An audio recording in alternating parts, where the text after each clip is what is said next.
The hushed whispers of the penthouse, usually a symphony of quiet luxury, now echoed with a chilling unease. Sunlight, filtering through the oversized windows, cast long shadows that danced with the unsettling feeling of something profoundly wrong. A meticulously crafted deal, replicated almost identically in a locked drawer, lay as a stark reminder of a shattered trust. This wasn't just about money. It was about the intricate web of relationships, the carefully constructed persona, and the profound vulnerability exposed when the facade crumbles. This isn't about the typical tale of a businessman facing financial ruin. This is about a man, a millionaire meticulously building an empire who finds his world collapsing under the weight of a betrayal he never saw coming. He, a master architect of deals and transactions, is now the architect of his own unraveling. This is a reflection of the fragility of trust, the insidious nature of deceit, and the agonizing journey of confronting the truth when it brutally exposes the vulnerability we shield so diligently. He, a man accustomed to power and control, now finds himself adrift in a sea of suspicion. His carefully curated world, a testament to his ambition and achievement, is now a prison of doubt and fear. The opulent surroundings, once symbols of success, now feel suffocating, draped in the chilling shadow of betrayal. The familiar faces, once trusted confidants, now loom as potential enemies in a game of calculated risk. Imagine the precise, calculated movements of a chess player, but instead of pieces on a board, the pieces are the people in his life, the deals he's made, the relationships he's nurtured. Now every move feels treacherous, every interaction a potential exposure. Each conversation, each encounter becomes a layer peeled back, revealing a network of deceit that stretches further than he could have ever imagined. This is more than a story of loss. It's a journey into the heart of doubt, the soul-wrenching experience of seeing the foundation of one's world crumble.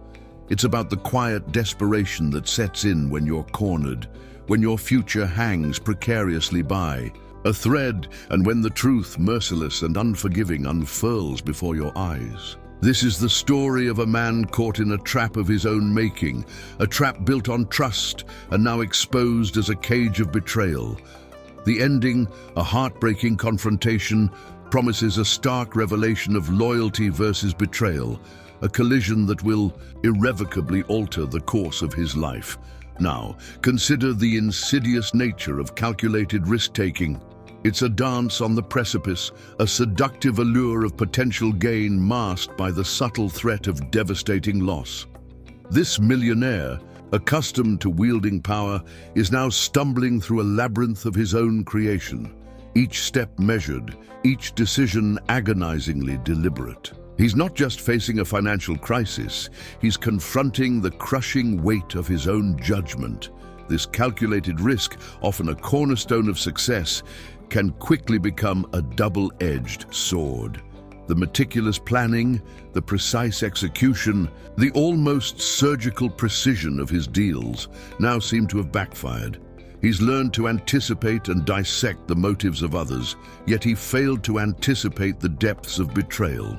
The intricate web he wove, designed to secure his future, has now become a shroud of suspicion. Think of a carefully constructed sculpture. Each element, each curve, each intricate detail is meticulously crafted to achieve a unified vision. But if a hidden flaw, a flaw unseen by the naked eye, is present, the entire structure can crumble. This millionaire's carefully constructed world, once a beacon of success, is now threatened by a hidden fissure, a flaw in the foundation of trust. Furthermore, this act of calculated risk-taking often operates on a foundation of fear. The fear of vulnerability, the fear of being exposed, the fear of losing control. These anxieties can drive individuals to make choices that, in hindsight, seem reckless and even self-destructive. This isn't about morality. It's about the human tendency to project our fears onto others. The millionaire's fear of abandonment perhaps fueled the very sense of certainty he clung to, a certainty that now feels like a hollow echo. Consequently, the millionaire's frantic search, his relentless questioning, are not just about uncovering the truth, they are also about desperately clinging to a sense of control. He's trying to regain a grip on the narrative, to reassert his authority in a situation that has spiraled out of his grasp. He's trying to find the missing piece of the puzzle, the one that will restore order to his world. He's desperately trying to reassemble the shattered fragments of his carefully constructed reality. Another crucial layer is the chilling realization that sometimes the people we trust the most are the ones capable of the most profound betrayals. This is a harsh truth, one that many find difficult to accept.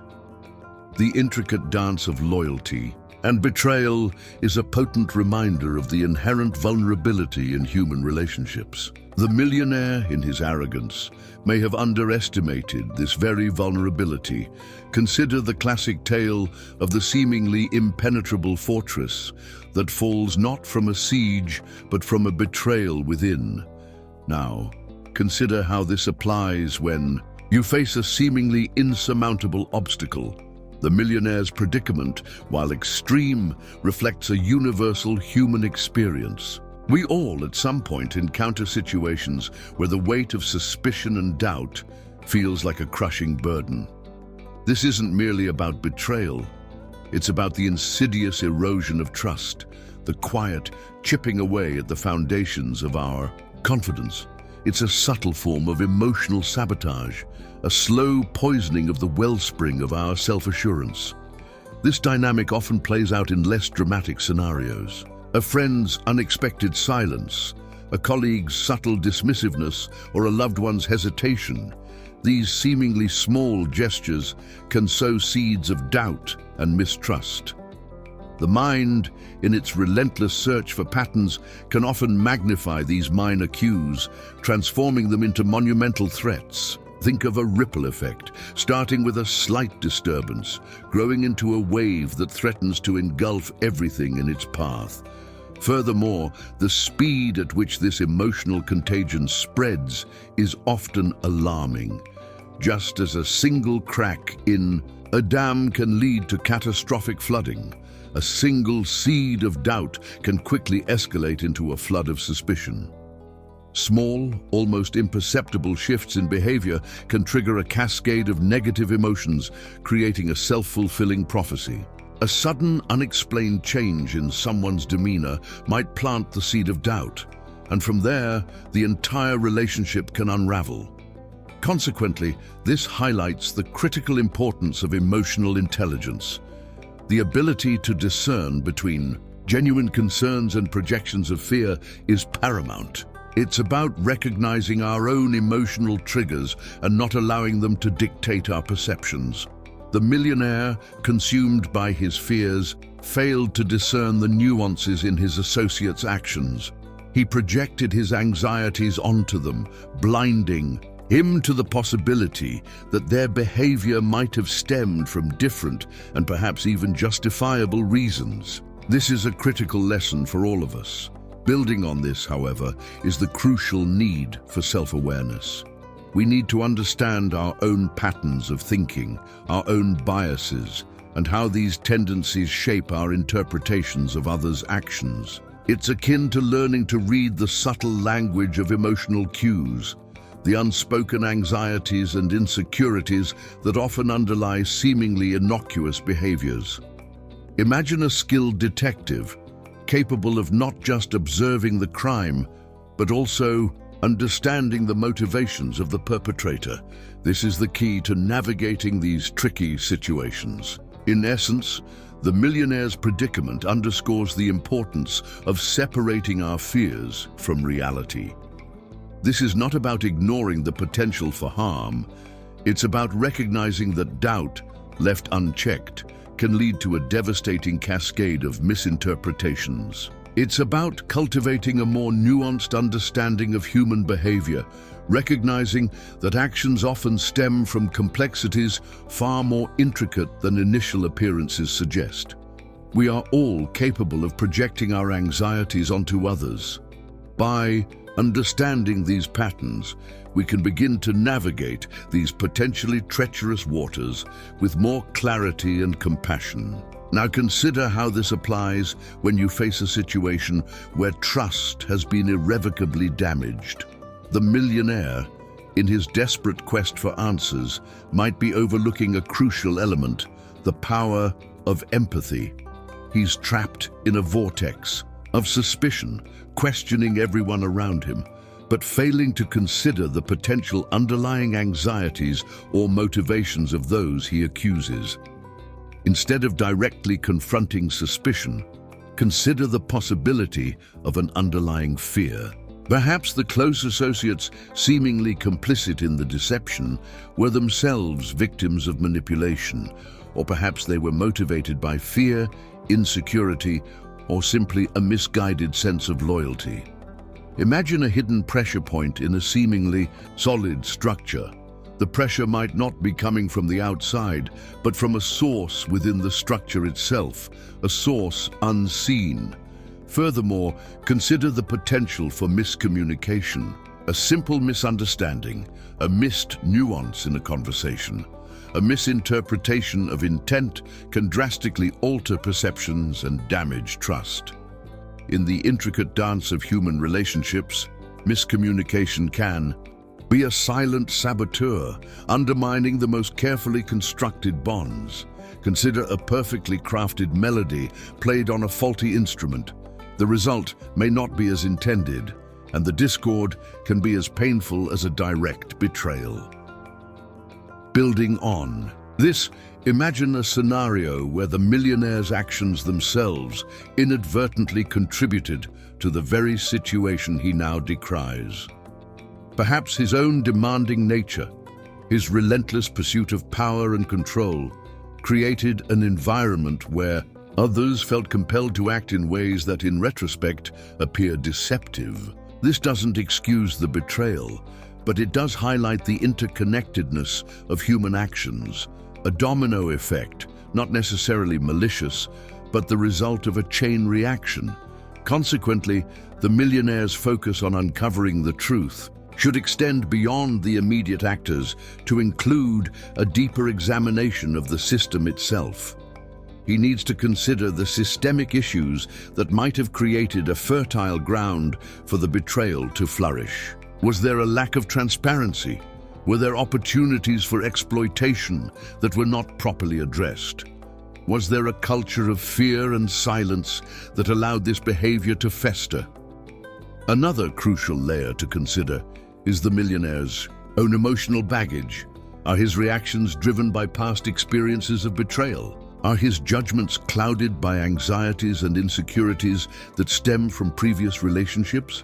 Consider a magnifying glass. It can focus light, but it can also distort the image. Our past experiences often act as a lens through which we view the present, distorting our perception of reality. Recognizing this is crucial to fostering understanding and empathy. In essence, the millionaire's situation is a microcosm of the complexities inherent in human relationships. It's a potent reminder that trust is fragile, easily broken, and often requires a deeper understanding of the motivations, anxieties, and vulnerabilities of those involved. A thorough exploration of the situation requires not only a relentless pursuit of answers, but also a capacity for empathy and self-reflection.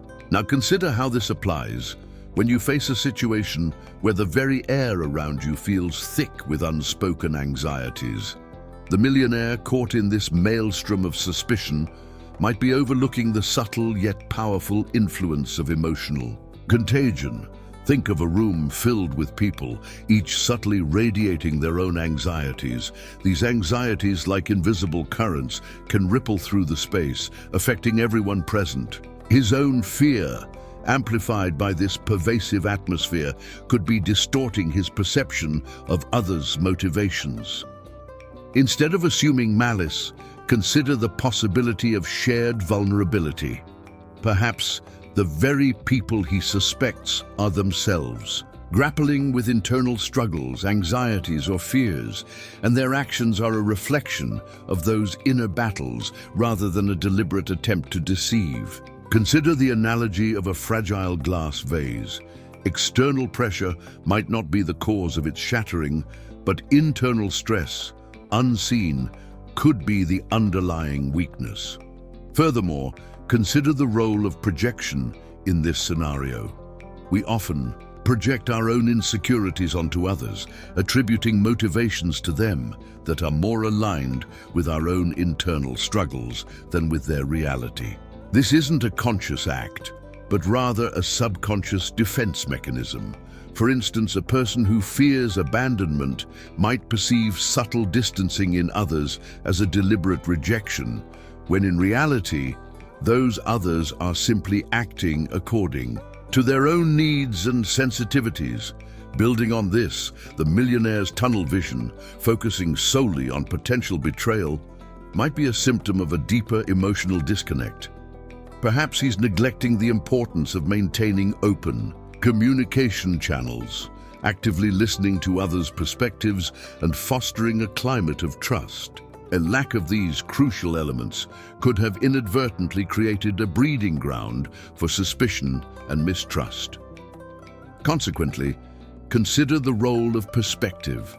Stepping outside the immediate situation, adopting a broader view, can offer invaluable insights. Imagine the millionaire taking a moment to reflect on the overall dynamics of his relationships, examining the patterns of communication and interaction. This might uncover subtle imbalances, unmet needs, or unspoken resentments that contribute to the current tension. Another crucial layer is understanding the power of implicit bias. Our preconceived notions, rooted in past experiences, can unconsciously influence our judgment. The millionaire's past encounters with betrayal might be subconsciously influencing his interpretation of current events. Consider a seasoned detective relying on their past experiences to solve a crime.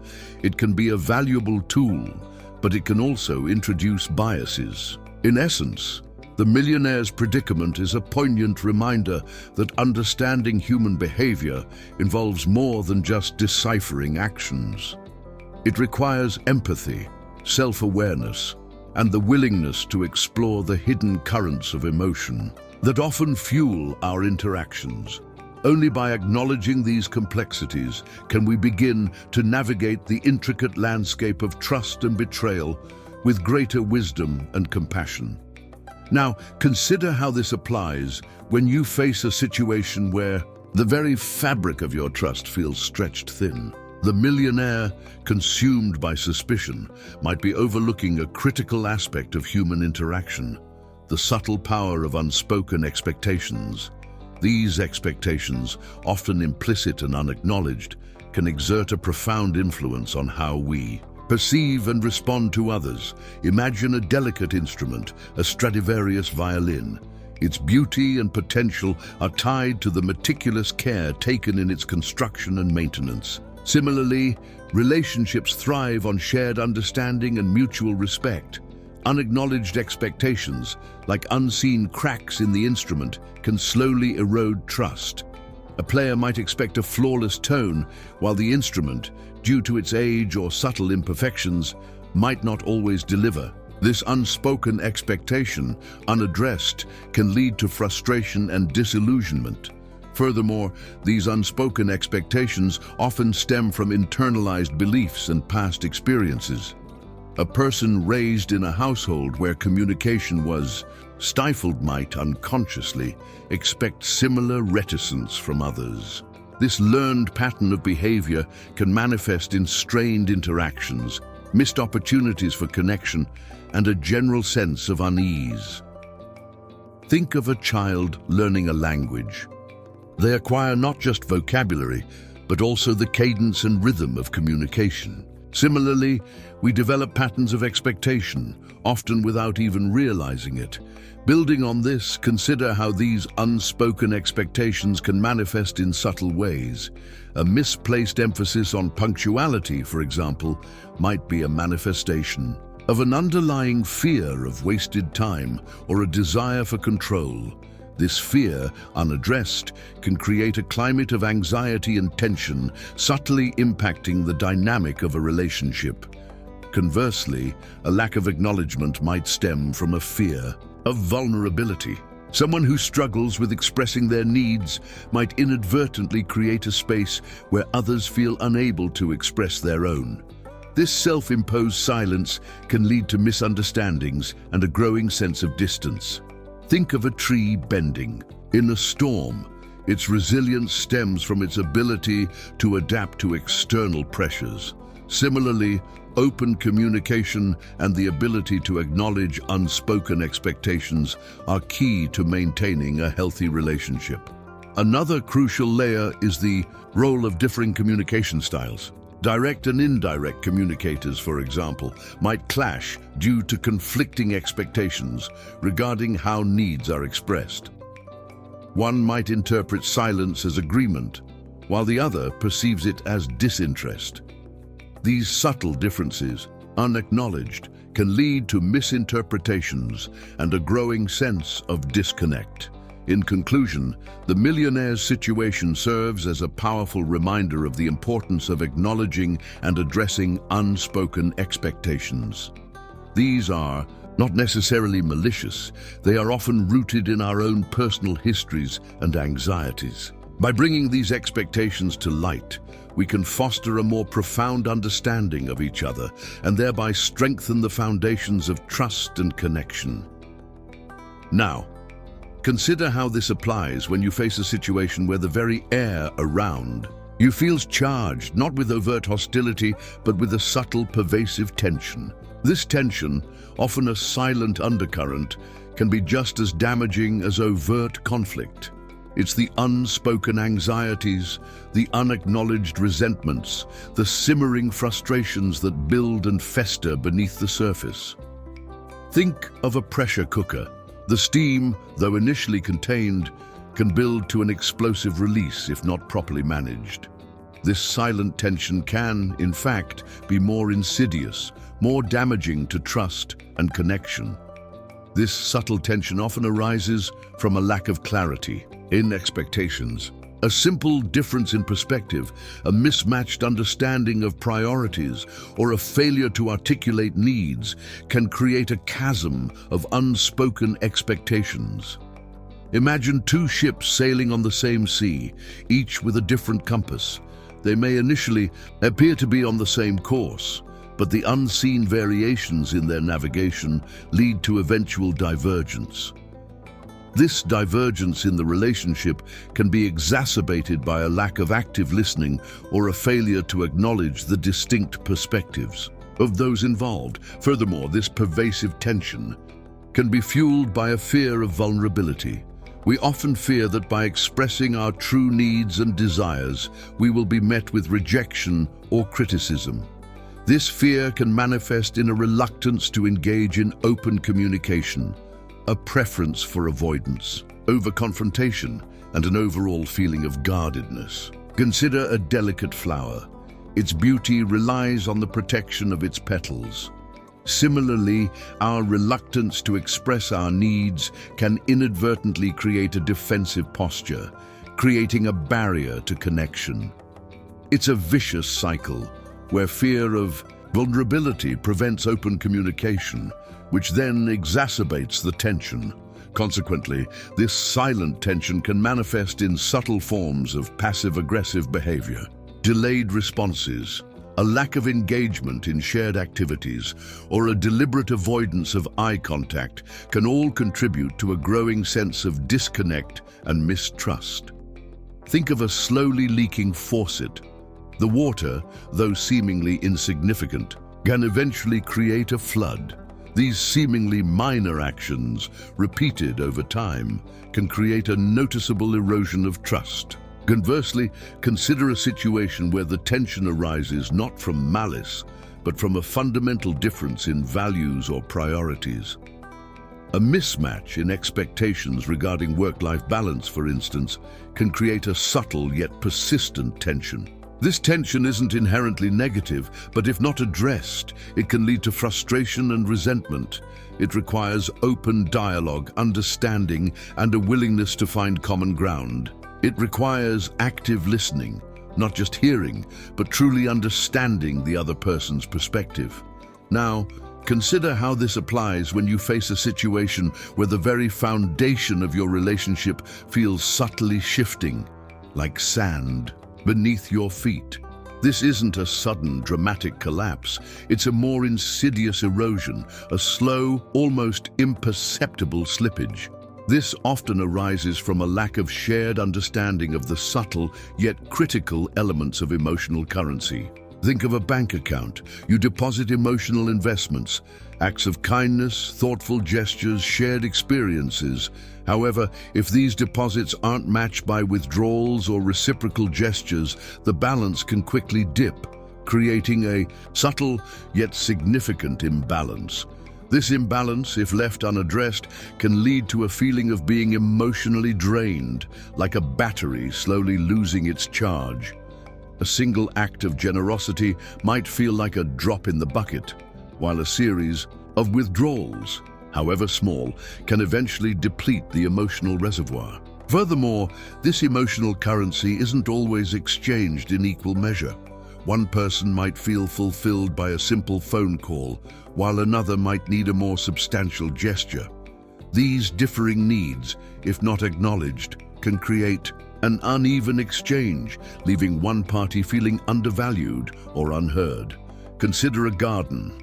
Some plants thrive on sun and water, others need shade and specific nutrients.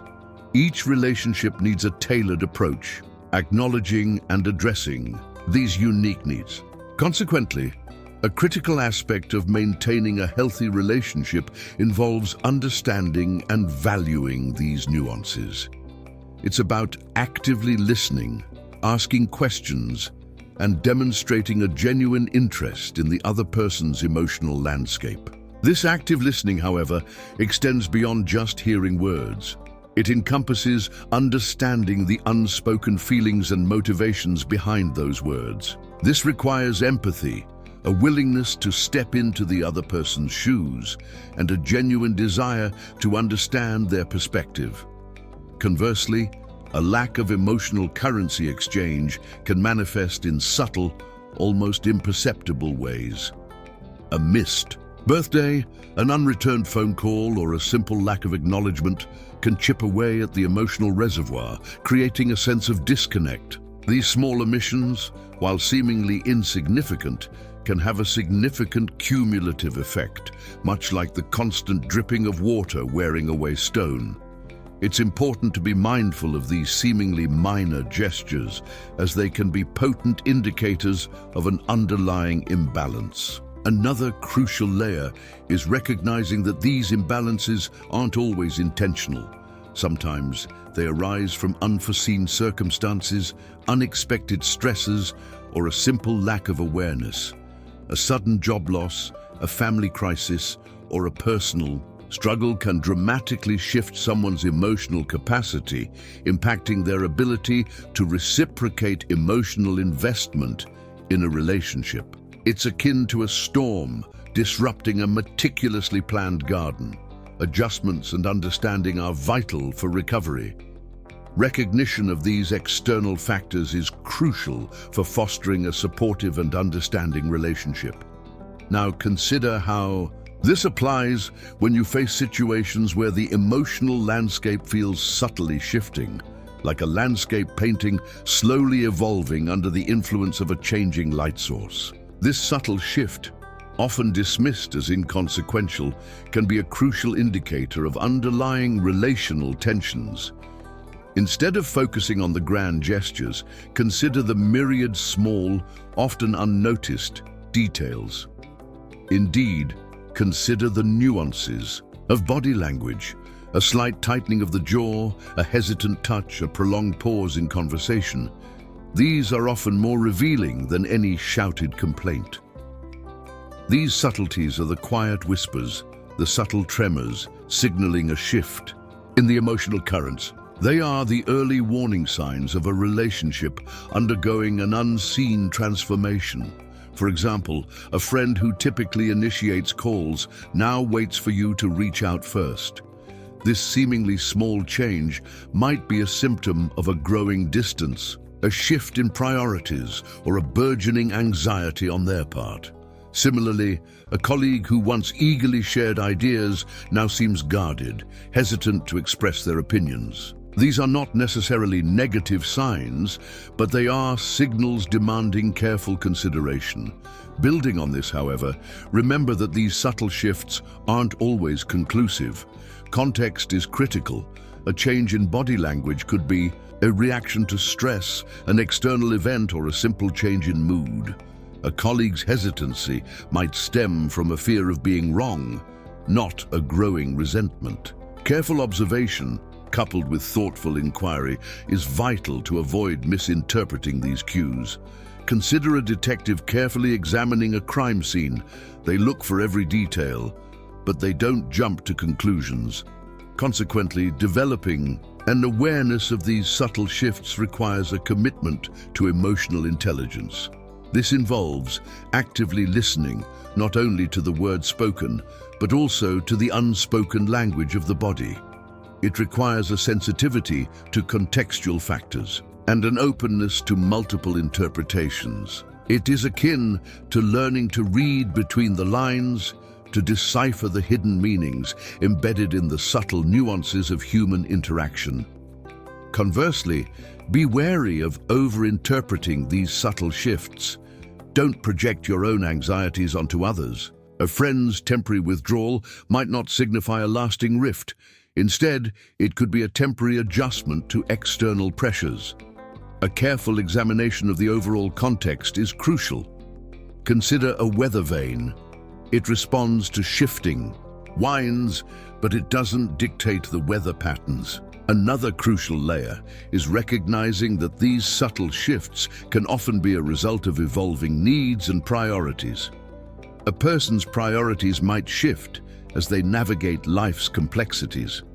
A change in focus on work, family, or personal growth can be a legitimate explanation for a perceived shift in emotional investment. A thorough understanding of the individual and their current life circumstances is necessary to avoid misinterpreting these signals. Now, consider how this applies. When you face situations where the subtle shifts in a relationship feel like ripples in a still pond, these ripples, though seemingly insignificant, can signal underlying currents, unseen forces at play. They are often the first indicators of a shift in dynamics, a change in the emotional temperature of the relationship.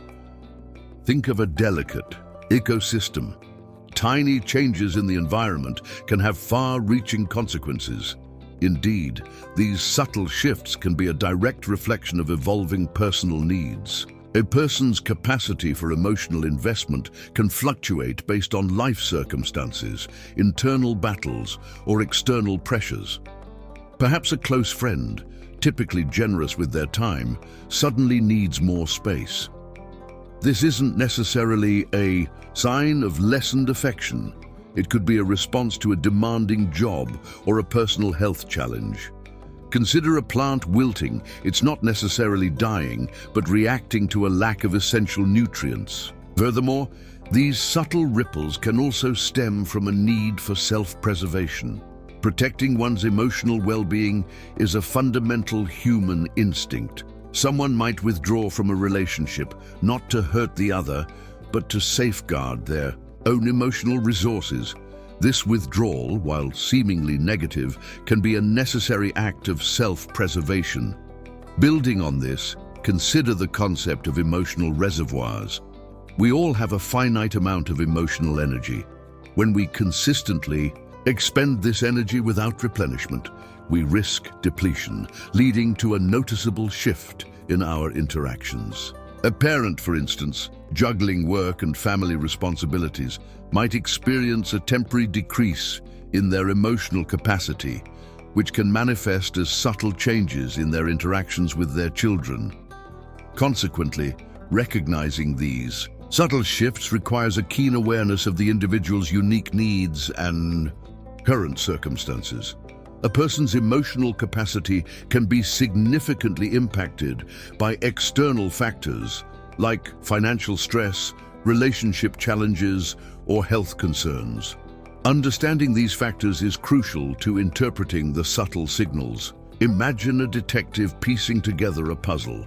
Each piece, though small, contributes to the overall picture. Conversely, be cautious about assuming these shifts are always negative. Sometimes, these subtle changes are simply a reflection of growth and evolution. A friend might be taking a needed step back to focus on personal pursuits, which, in the long run, could strengthen the relationship. It's about distinguishing between temporary adjustments and more significant persistent shifts. Consider a river carving a path. Its flow changes with time, but its course remains a journey. Another crucial layer is recognizing the role of communication styles. Direct and indirect communicators, for example, might perceive these subtle shifts differently. A direct communicator might interpret a lack of response as disinterest, while an indirect communicator might perceive it as a need for space. Understanding these differences in communication styles is pivotal in interpreting these subtle signals effectively. Now, consider how this applies when you face situations where the seemingly insignificant details of a relationship feel like pieces of a fractured mosaic. These fragments, scattered across the landscape of interaction, can in fact hold crucial clues to the overall picture. Think of a detective meticulously collecting evidence at a crime scene. Each seemingly minor detail, a discarded cigarette, but a smudge of paint, can lead to a crucial breakthrough. Similarly, these seemingly minor details in relationships, if examined with care, can illuminate deeper patterns and reveal underlying issues. Indeed, these fragments often hint at unspoken anxieties, unmet needs, or subtle shifts in priorities. A habitual late arrival, for instance, might reveal a hidden tension or a struggle with time management. A sudden avoidance of eye contact could signal a deep-seated fear of vulnerability. This is akin to the subtle tremors detected by seismographs. They signify impending shifts in the underlying terrain of the relationship. Paying attention to these seemingly minor details is key to understanding the bigger picture. Furthermore, these fragments can often be tied to broader patterns in communication. A consistent pattern of passive-aggressive behaviors, for instance, might indicate a deeper need for validation or a struggle with expressing needs directly. A persistent avoidance of certain topics could suggest past hurts or a fear of reopening old wounds. These patterns, like recurring motifs in a story, can provide essential clues to the underlying narrative of the relationship. Consider, for example, the frequent use of phrases like "I'm fine" when a person clearly isn't. These seemingly innocuous phrases might be a defense mechanism, a way of protecting one's vulnerability. These phrases, if examined as part of a larger pattern, can offer invaluable insights into the individual's emotional state and relationship dynamics. They are the subtle tremors preceding a larger earthquake. They are the hints scattered throughout a puzzle, waiting to be assembled. Consequently, a critical skill in navigating these subtle shifts is the ability to identify these recurring patterns. Once identified, these patterns can serve as crucial signposts, highlighting areas needing attention. They are like the breadcrumbs leading to the heart of the matter. By paying attention to these seemingly minor details, one can gain valuable insights into the emotional landscape of the relationship. Conversely, it's important to avoid over-interpreting these fragments. A single instance of avoidance or a single late arrival might not signal a fundamental problem. Context is key. A colleague's delayed response, for example, could be due to a sudden, urgent work matter, not a sign of disinterest. One must be careful not to project one's own anxieties onto others. Another crucial layer in understanding these fragments is self-reflection. Examine your own communication style and emotional patterns. Are your interpretations influenced by past experiences or personal biases? Are you projecting your own needs and insecurities onto the other person? By understanding these personal factors, you can interpret the pieces of the mosaic with greater objectivity. Now consider how this applies when you face situations where the quiet whispers of a relationship feel less like a gentle breeze and more like a menacing storm gathering on the horizon. These nuanced shifts in tone or behavior, while seemingly minor, can be potent indicators of a brewing conflict. They are the early warning signals of a storm gathering, akin to the subtle shifts in barometric pressure that precede a powerful tempest. Instead of focusing on isolated incidents, consider the broader context of the relationship's history. Has there been a pattern of escalating tension? Have similar conflicts arisen before, perhaps with different expressions, but the same underlying root cause? Consider a river carving a path. Its course is determined by the cumulative effect of countless small currents. Similarly, recurring patterns in a relationship, whether subtle or overt, can reveal significant underlying issues. Furthermore, examine the communication styles of those involved. Are there consistent misunderstandings, a reluctance to engage in open dialogue, or a tendency to avoid difficult conversations? Consider a faulty radio. It may not transmit a clear signal, and the listener may struggle to comprehend the message. Similarly, poor communication can lead to misinterpretations and a growing sense of disconnect. For instance, a partner who consistently avoids expressing their needs might inadvertently create an environment where the other party feels unheard and unseen. Building on this, however, consider the role of external pressures. Are there significant life changes, such as job losses, financial difficulties, or family issues, that could be influencing the relationship's dynamics? Think of a tree. Strong winds can cause it to bend and sway, but its resilience depends on its roots and the strength of its trunk. External pressures can have a considerable impact on a relationship's stability, but the relationship's strength lies in its capacity to adapt. Consequently, a crucial aspect of managing these subtle shifts involves proactive communication. Instead of waiting for problems to escalate, initiate open and honest dialogue. Ask questions, listen attentively, and validate the other person's perspective. Consider a gardener tending to a rose bush. They identify potential problems early and take action to prevent further damage.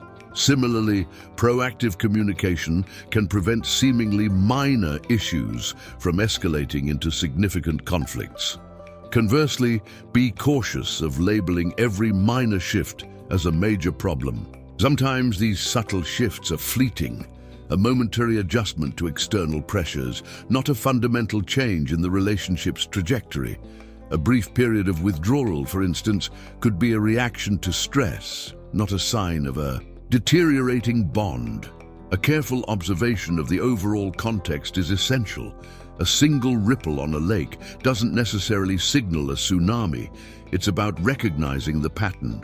Another crucial layer in understanding these nuances is self-reflection. Are your own reactions contributing to the tension? Are you projecting your own anxieties or insecurities onto your partner?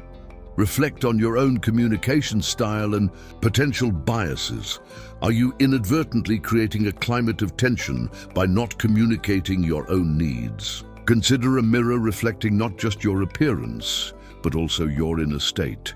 Self-awareness is key to navigating these subtle shifts constructively.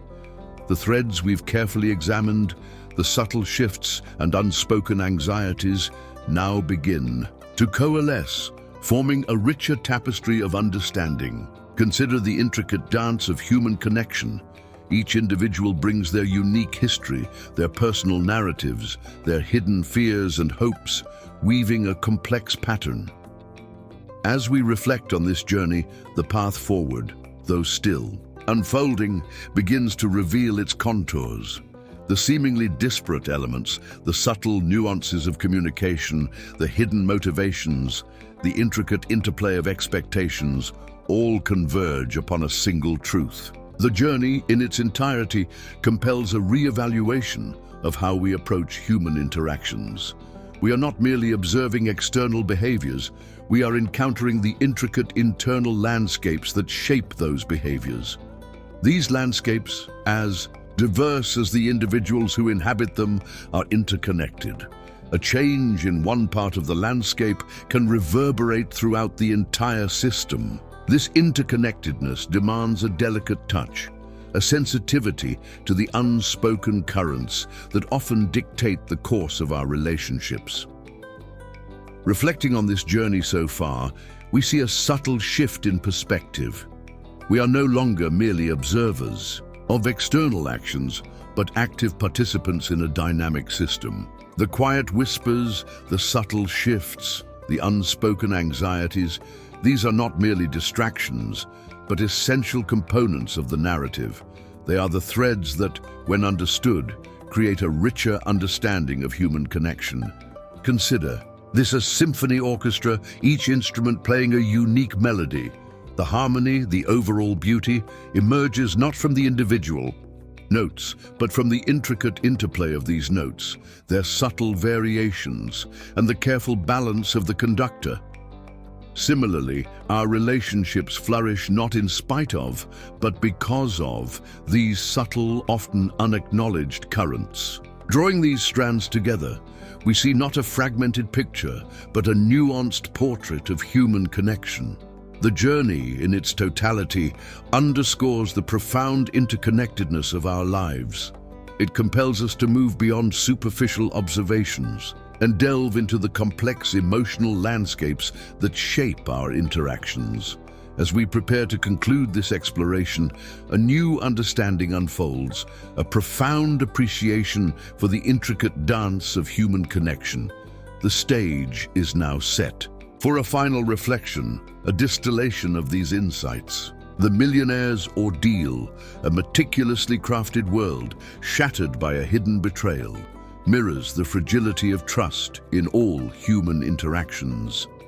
The opulent penthouse, once a symbol of success, now stands as a stark reminder of the unseen forces that shape our lives.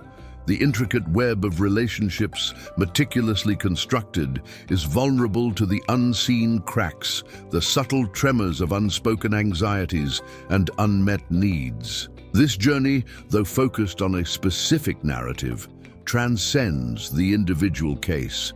It speaks to the universal experience of navigating the complexities of human connection, the subtle shifts in emotional terrain, and the importance of understanding the underlying currents that propel our interactions. It's a reflection on the inherent vulnerability within all relationships, a vulnerability often masked by carefully constructed facades. The meticulously crafted deals and the meticulously maintained appearances, while seemingly impenetrable, are ultimately fragile. They mask the inherent need for empathy, for understanding the unspoken anxieties, the subtle pressures, and the hidden desires that drive our actions. This understanding transcends mere observation. It demands a willingness to step into the other's shoes, to see the world through their eyes, to hear the quiet whispers that often go unheard. The conclusion, therefore, isn't about uncovering a single truth, but about cultivating a new perspective.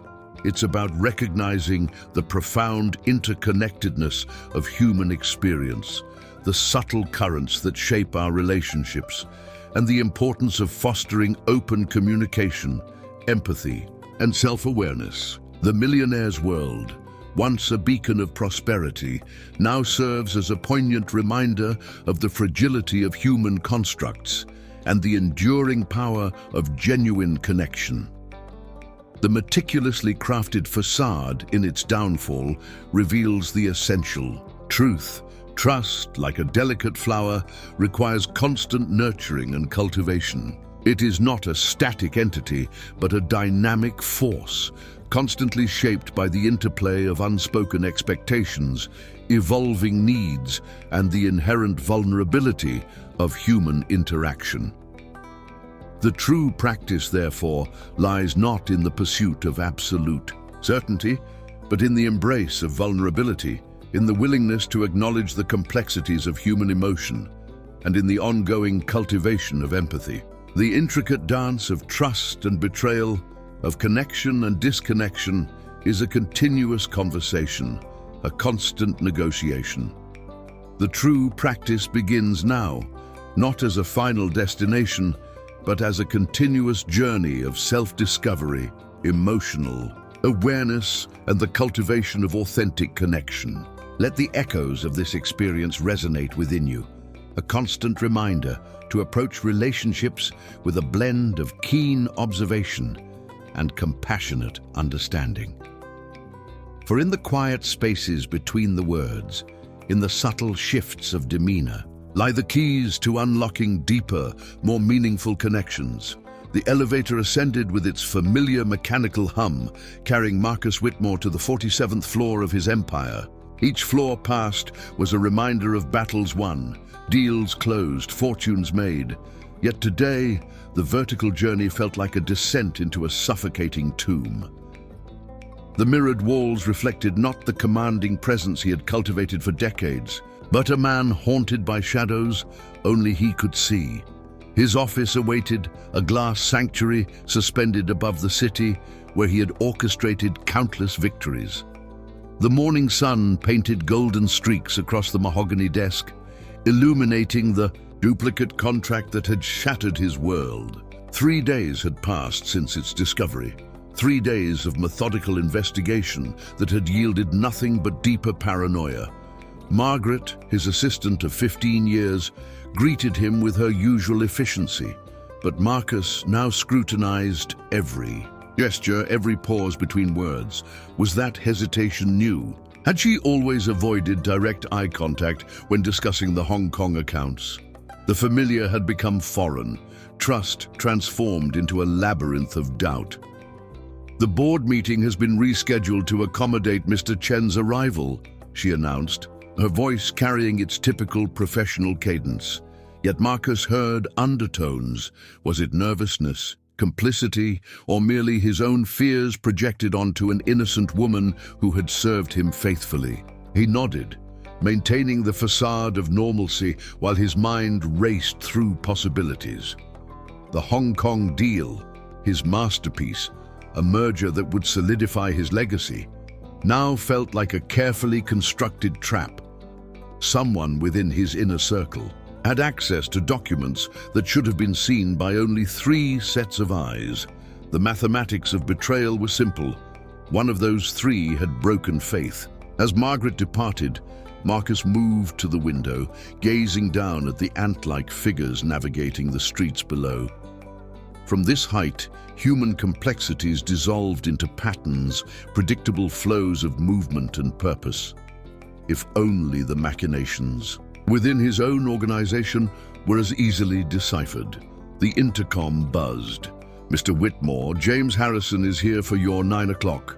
James, his protege, the son he never had, groomed for succession. Another suspect in this theater of suspicion. Marcus had taught him everything: the art of negotiation, the science of risk assessment, the delicate balance between aggression and patience. Had he also inadvertently taught him the final lesson that even mentors could be expendable? "Send him in," Marcus commanded, his voice betraying none of the turmoil beneath. James entered with his characteristic confidence. Designer suit impeccable, smile ready. But Marcus now saw potential deception in every polished surface. They discussed quarterly projections, market fluctuations, the usual symphony of corporate concerns. Yet beneath the spreadsheets and statistics, Marcus searched for cracks in the performance. "The Zhang Corporation has expressed interest in accelerating the timeline," James reported, enthusiasm coloring his words. "They're eager to close before the regulatory changes next month." Too eager, perhaps. Marcus filed the information away, another piece in an increasingly complex puzzle. Every acceleration, every unusual request, every deviation from established patterns now carried sinister possibilities. After James departed, Marcus sat alone in his glass tower, surrounded by the trappings of success that now felt like prison bars. The city stretched endlessly beyond his windows, a testament to ambition and achievement. Yet all he could see were the reflections in the glass, multiple versions of himself, each potentially harboring a different truth. The duplicate contract lay before him, a forgery so perfect that only his intimate knowledge of his own signature's peculiarities had revealed it. Someone had studied him, learned his habits, anticipated his moves. The betrayal was not just professional, but deeply personal, a violation that cut deeper than any financial loss. His phone vibrated. A text from his wife, Catherine. "Dinner. At 8? The Bernardis are in town." Even this simple message now required analysis. The Bernardis, old friends, or were they? In this new reality where trust had evaporated, every relationship demanded scrutiny. Marcus responded with practiced normalcy, while wondering if Catherine, too, had noticed the changes in him. Could she see the fault lines spreading through their carefully constructed life? The day progressed in a blur of meetings, each interaction a performance where he played the role of the confident executive while conducting silent interrogations. By late afternoon, exhaustion weighed upon him. Not physical, but the bone-deep weariness of constant vigilance. As shadows lengthened across his office, Marcus confronted a truth he had long avoided, the very skills that had built his empire. Reading people, anticipating moves, calculating risks, had transformed into instruments of self-torture. His strength had become his weakness, his perception a prison of endless suspicion. The glass tower, once a symbol of clarity and vision, now reflected only distortions. In seeking to see through everyone around him, Marcus had become transparent. Himself, a man made of suspicion, hollowed out by the very success he had fought to achieve. Catherine Whitmore studied her husband across the restaurant table, her practiced smile masking growing concern. The Bernardis chatted animatedly about their recent travels, but Catherine's attention remained fixed on Marcus. 3 weeks had passed since the change began, subtle at first, like a barely perceptible shift in temperature, but now impossible to ignore. "Marcus was just telling me about the expansion into Singapore," Robert Bernardi said, raising his wineglass. "Quite the coup, old friend," Marcus responded with appropriate enthusiasm, but Catherine heard the hollow ring in his voice.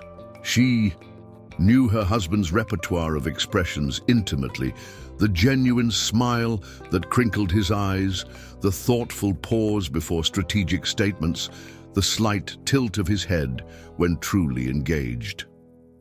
Tonight, he performed these gestures, but they were empty mimicry. "If you'll excuse me," Catherine interjected smoothly, "I need to powder my nose. Diane, join me?" In the sanctuary of the ladies' room, Diane Bernardi's concern was immediate. "Is everything all right? Marcus seems different." Catherine's carefully maintained composure cracked slightly. "He's been under enormous pressure with the Hong Kong deal." The lie came easily, a protective instinct honed through 30 years of marriage. But the truth gnawed at her. She didn't know what was wrong, only that the man she loved was disappearing behind walls of his own construction.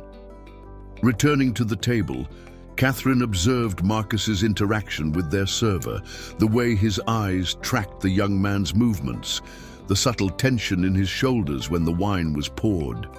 When had her confident husband become this watchful? Stranger? Later, in the privacy of their car, she ventured carefully. Robert seemed impressed with the Singapore plans. "Robert's easily impressed," Marcus replied, his tone dismissive. "Always has been." The words stung. Robert Bernardi had been best man at their wedding, godfather to their daughter. This casual cruelty was unlike the Marcus she knew. Catherine reached for his hand, feeling him stiffen at her touch before forcing himself to relax. "What's really going on?" she asked, abandoning pretense. "And don't tell me it's the Hong Kong deal. I know you better than that." Marcus turned to her, and for a moment she glimpsed raw vulnerability in his eyes. Then the shutters came down. Sometimes, Catherine, knowing someone well is exactly the problem. At home, they moved through their evening routine with the choreographed precision of long marriage, but the distance between them yawned like a chasm. Catherine watched him check his phone obsessively, scroll through emails with paranoid intensity, start at unexpected sounds. In his study, Marcus pored over documents while Catherine lingered in the doorway. The duplicate contract. She had seen it, of course. 23 years as a corporate lawyer before their daughter was born had taught her to recognize irregularities. But Marcus had rebuffed her offers to help, treating her expertise as another potential threat. "I could review the documentation," she offered again. Fresh eyes might... "No!" The word came sharp, final, then softer. "I need to handle this myself." Catherine retreated, but not to their bedroom. Instead, she found herself in the living room, surrounded by photographs chronicling their life together. Their wedding in the Hamptons, Sarah's first birthday, the groundbreaking ceremony for Whitmore Industries. Each image captured a moment when trust was absolute, when their partnership seemed unshakable. Her phone buzzed. "James Harrison. Is Mr. Whitmore all right? He seemed distracted today." The message sparked something, not suspicion, but protectiveness. Whatever was hunting her husband, she wouldn't let it devour him alone. Catherine deleted the message without responding and made a decision. If Marcus wouldn't let her in, she would find her own way to the truth. The next morning, she called Margaret. "I need access to Marcus's calendar for the past month. I'm planning a surprise for his birthday." The lie came easily, another skill perfected through years of corporate socializing. But as she reviewed the appointments, patterns emerged. Meetings with the corporate security chief, consultations with a private investigator, a cancelled lunch with James that had been rescheduled 3 times. Catherine's legal mind began connecting dots. The Hong Kong deal, the duplicate contract, Marcus's paranoia, pieces of a larger puzzle. But unlike her husband, she didn't see enemies in every shadow. Instead, she saw a man so accustomed to control that the possibility of betrayal had shattered his ability to trust anyone, including himself. That evening, she found Marcus on their terrace, staring at the city lights. Without speaking, she joined him, matching his silence. Sometimes love meant simply being present in the darkness, waiting for dawn. "I'm losing myself," he finally whispered, the admission barely audible. Catherine took his hand, feeling the tremor he tried to hide. "Then let me help you find your way back." But even as she spoke, she wondered if the man she had married still existed, or if suspicion had already claimed him, leaving only an echo of the person he used to be. Dr. Elena Vasquez closed her notebook and studied the man across from her desk.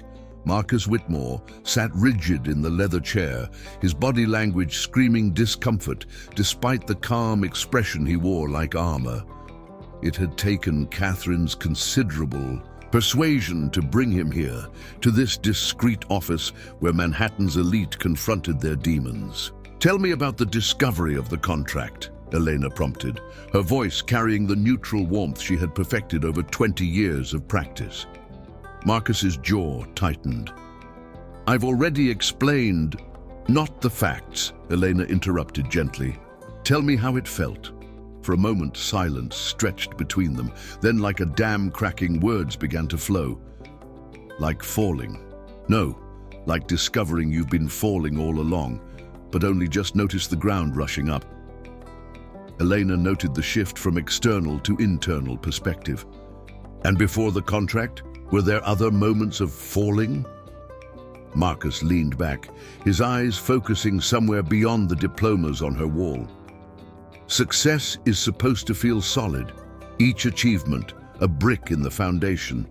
But lately, he paused, searching for words. It's like discovering the mortar was always sand. When did you first notice the sand? The question triggered something. Marcus's controlled facade cracked, revealing glimpses of a deeper narrative. He spoke of sleepless nights preceding the discovery, of dreams where faceless figures moved through his office, rearranging documents, of a persistent feeling that someone was watching, even in moments of solitude. The contract was confirmation, he said, proof that my instincts were correct. Or, Eleanor suggested carefully, proof that your fears needed a concrete form.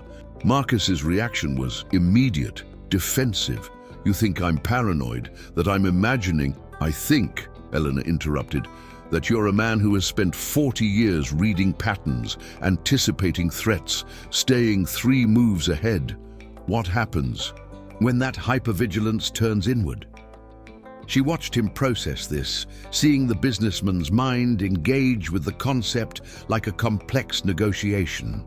You're suggesting I created the threat? I'm suggesting that perhaps the threat and your perception of it have become intertwined. Tell me, Marcus, in all your investigations, what evidence have you found beyond the duplicate contract? The silence that followed was telling. Marcus's fingers drummed against the chair arm, a rhythm Elena recognized as calculated thought. Patterns, he finally admitted.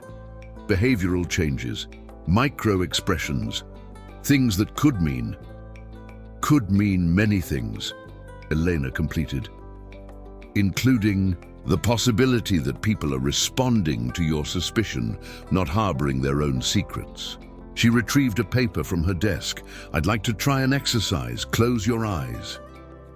Marcus hesitated, the vulnerability of closed eyes clearly disturbing him, but he complied. Take me back to the morning you found the contract, but this time, I want you to notice everything, not just the document, but your body, your breathing, the quality of light, the sounds.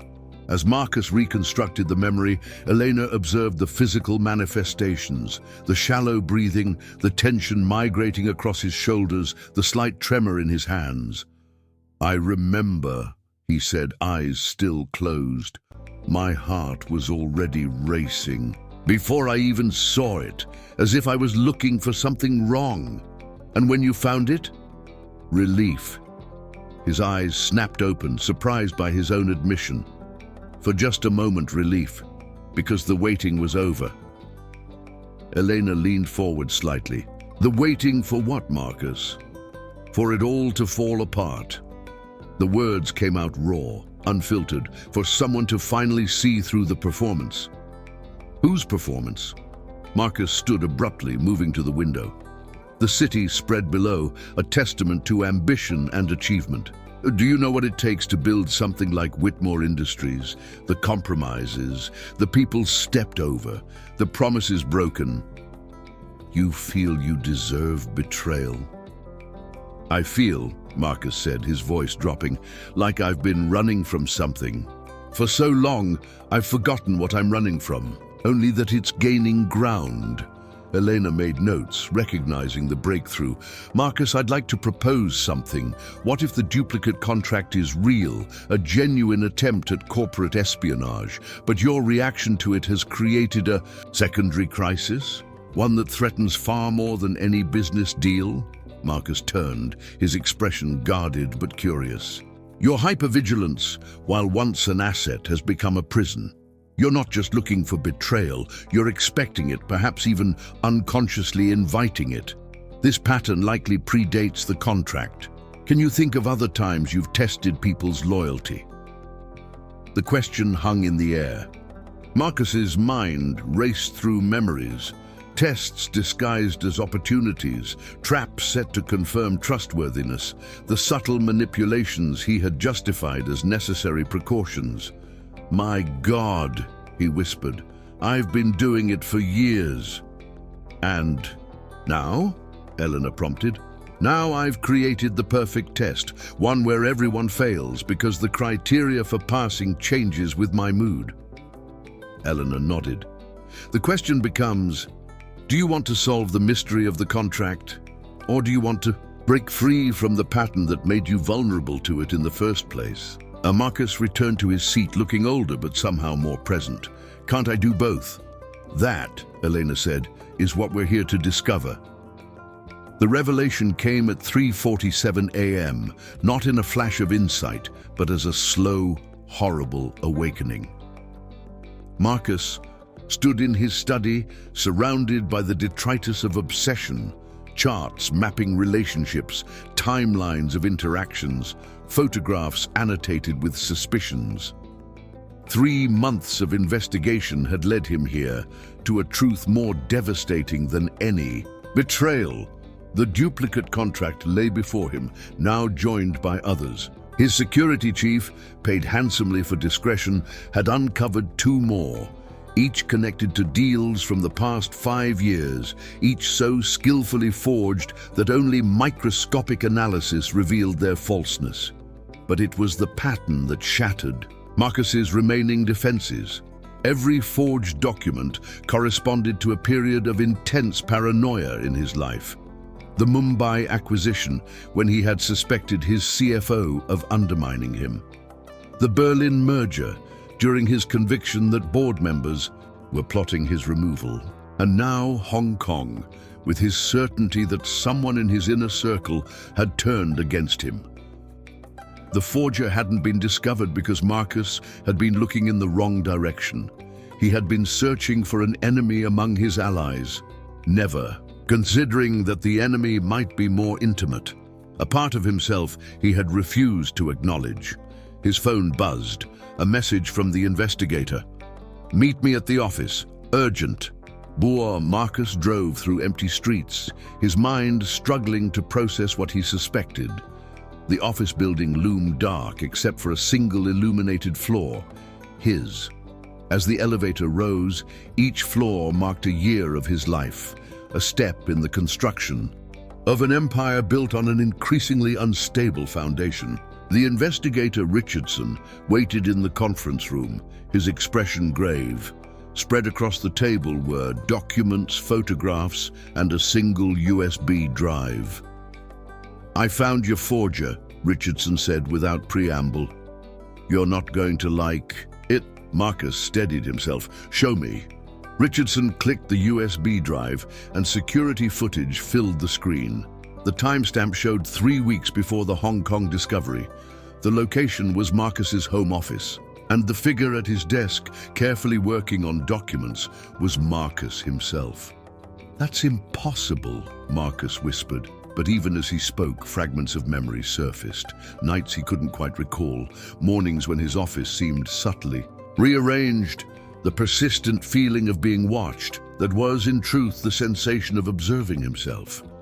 "There's more," Richardson said, his professionalism barely masking his discomfort. "I've found 17 instances over 5 years, always during periods of high stress, always followed by your investigations." Marcus sank into a chair, the weight of revelation crushing. "Dissociation," he said, the word feeling foreign. "Dr. Vasquez mentioned it, but I didn't."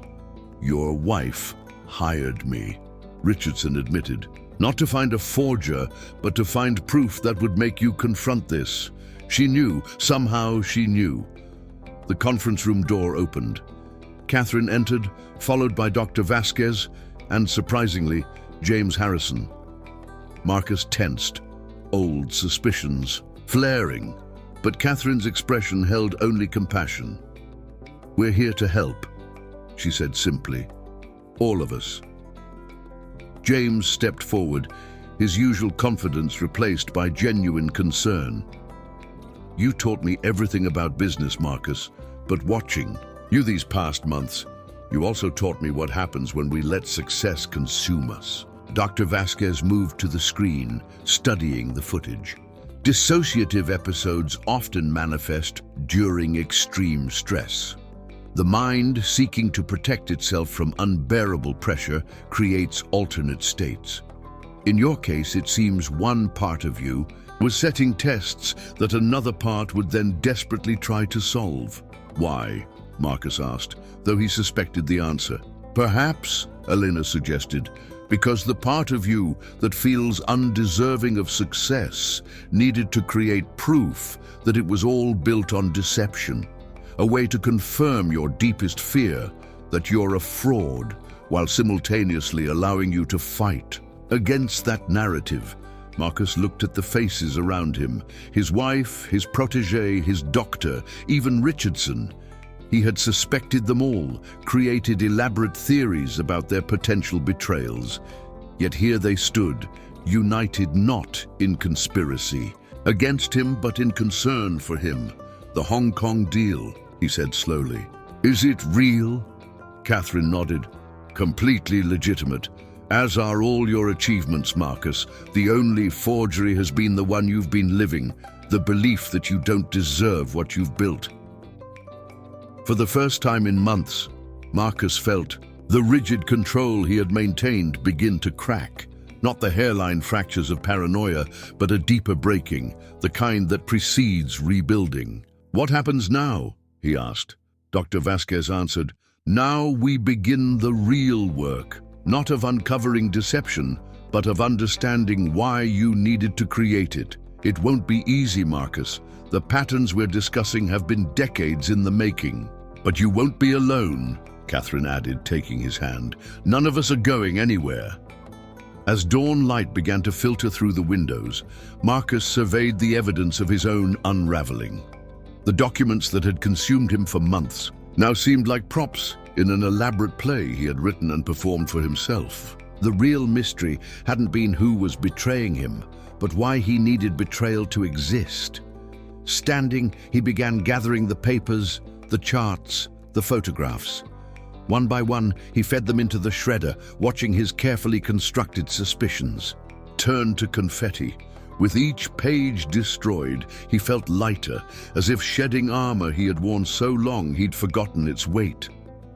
I'm ready, he said finally, turning to face the people who had refused to abandon him even when he had abandoned himself. I'm ready to learn who I am without the fear. The journey ahead would be long, perhaps longer than the one that had built his empire. But for the first time in years, Marcus Whitmore felt something he had thought lost forever: hope. Not for a deal or a merger or another victory in the boardroom, but for the possibility of peace within himself. As they left the office together, the city awakening around them, Marcus realized that the greatest risk he had ever taken wasn't in business.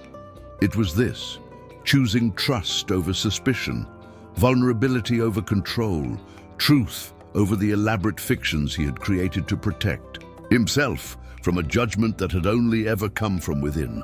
The real story, he understood now, was just beginning.